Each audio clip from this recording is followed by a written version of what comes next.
So get this, the other club, the fake Madrid club, the fake club in Madrid, these guys have actually embarrassed us. The Real Madrid, they have trolled us.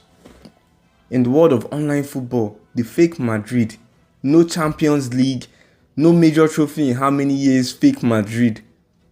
Imagine trolling us. Imagine that. What has the world come to? What has the world come to? Now get this.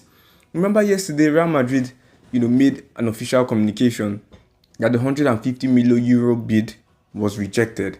And it was actually for Julian Alvarez. They posted that it was rejected, which is kind of funny. Real Madrid I've never seen Real Madrid post about a bid being rejected. I've never, comunicado oficial. I have never seen that for a bid being rejected. Anyway, so they posted about that, and then, they had a little write-up, this and that.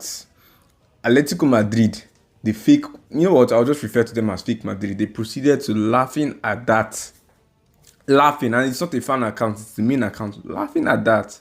And then they said this official statement, which is, trolling us, because that's what we always do, official statements with our clarifications regarding the official statements from our neighbors, Real Madrid. These guys they are loud mouths. They're like hyenas, or I don't know. I hate these guys. You see, the fake Madrid, I hate them so much. I feel like I hate them more than Barcelona. I don't know. In any case, they proceed to saying this. Your video of the Pope got cut off before he said he was also a fan. He was also an Atleti fan. Who in the world is an Atleti fan?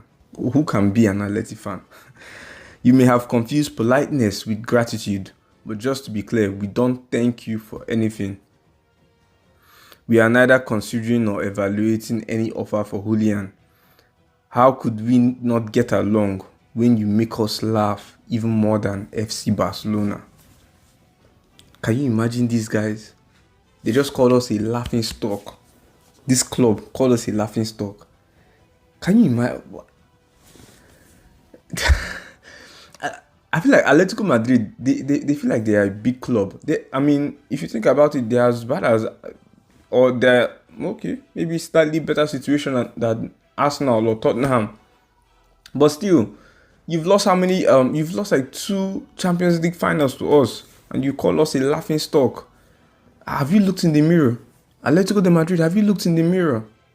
Then, and that wasn't all, they proceeded to say this. PS, taking advantage of the good relationship with your new president, let's see if you stop stealing players from our academy.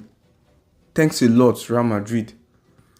What players have we stolen from Atletico? If anything, they've stolen from us. Remember those twins or those brothers, Hernandez, Lucas and Theo Hernandez? They took one from us. They took, I believe it was Theo, or it was either one of them. It should have been Theo Hernandez. Julian Alvarez was a Real Madrid academy player. Guess where he's playing for now? Atletico de Madrid. Marcos Llorente, Real Madrid academy player. Guess where he's playing for now? Atletico de Madrid. So who is doing the stealing over here? To be honest, the only Atletico Madrid player or associated player I remember, or I know of right now in Real Madrid, is Thibaut Courtois. And that was that was how many seasons ago? I believe that was 2014 when he lost that Champions League final to us. Who else? I don't know anyone else. So how are we stealing your players? How? It's embarrassing. But then, there is something going on in the background. And I want you guys to listen to this. Confirmed, Atletico believe Real Madrid's offer was all about image and media, PR. They do not believe this offer was serious at all. Hold on. Now listen to this. Real Madrid found Atletico's statements hilarious. They started laughing at them in the meeting. There's this theory online. Let's read this finally before I explain. Barcelona believe Florentino Perez deliberately submitted a 150 million euro bid for Julian Alvarez to drive up his price. The move painted an ideal scenario for both Real Madrid and Atletico de Madrid. Florentino Perez fulfills his campaign promise to make a 150 million euro bid, which is true. Perez never promised to sign a 150 million euro player. You know, and I said this. He never promised to sign. He said he would bid, and he did bid. The bid came out unsuccessful.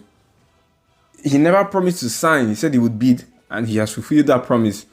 His while while Atletico increased their asking price for Julian Alvarez and strengthened their negotiation position with other clubs. Now get this, you know, Barcelona, after they signed Gordon, the next day they submitted a €100 million bid for Alvarez. They want Alvarez. Alvarez also wants Barcelona.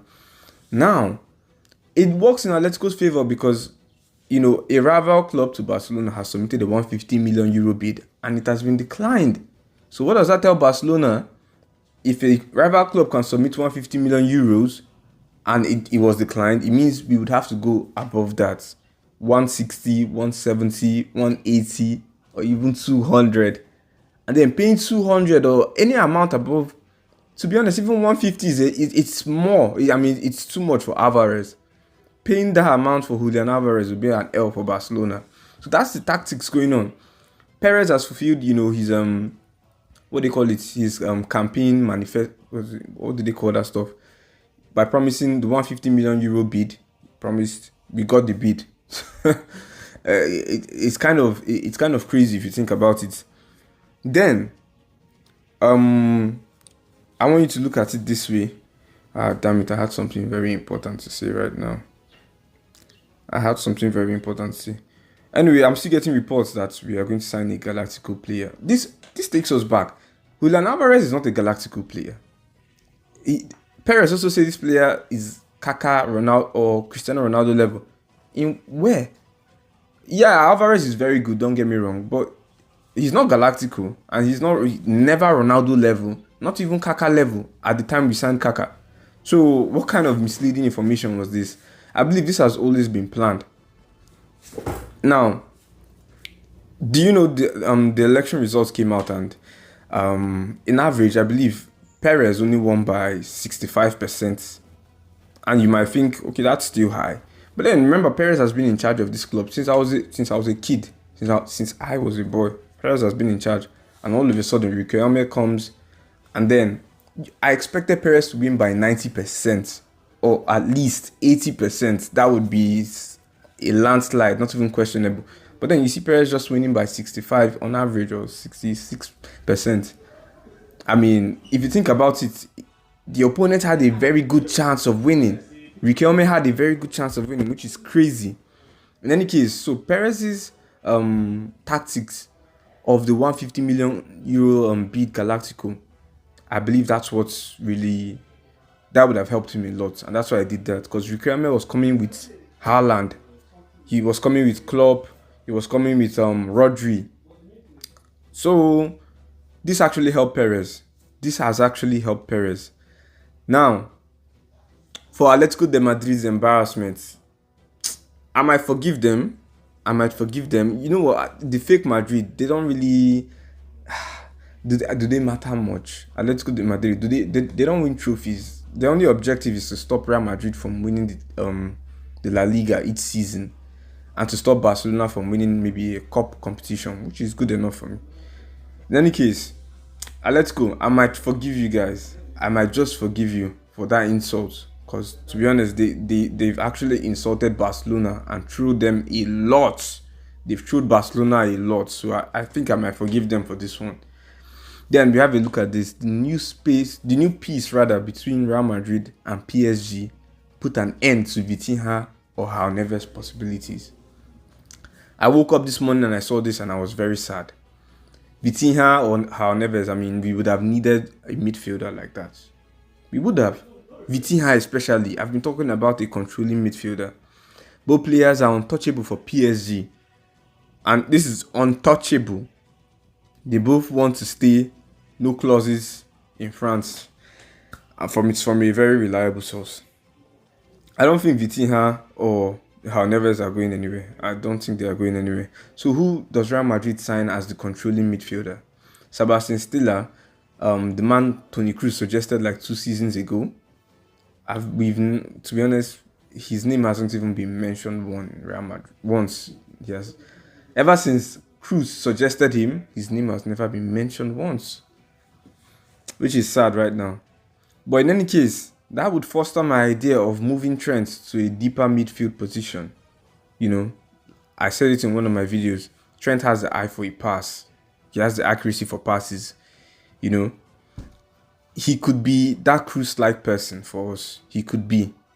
But then the question now is, what is Real Madrid's lineup going to be going into the new season? Olise isn't coming. Bayern Munich have firmly rejected any possibility of Olise, so he's not coming. Now we are left with Vinicius, Mbappe, Endrick in the right wing forward position. I'm happy to see Endrick. Midfield, we have Valverde, we have Bellingham, we have Gula. That's our 3-man midfield. Tchouaméni should go to the sub if you ask me.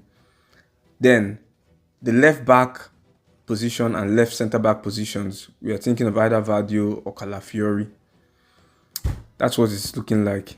Then we have Konate and we have Dumfries. It's not looking rather, instead of Dumfries, we have Dumfries / Trent. It's not looking too bad. If you guys want, on my next video, we're going to do, squad analysis for Real Madrid for the new players we've gotten. If you want, let me know down in the comment section. But for now, we conclude this video. Catch you guys later.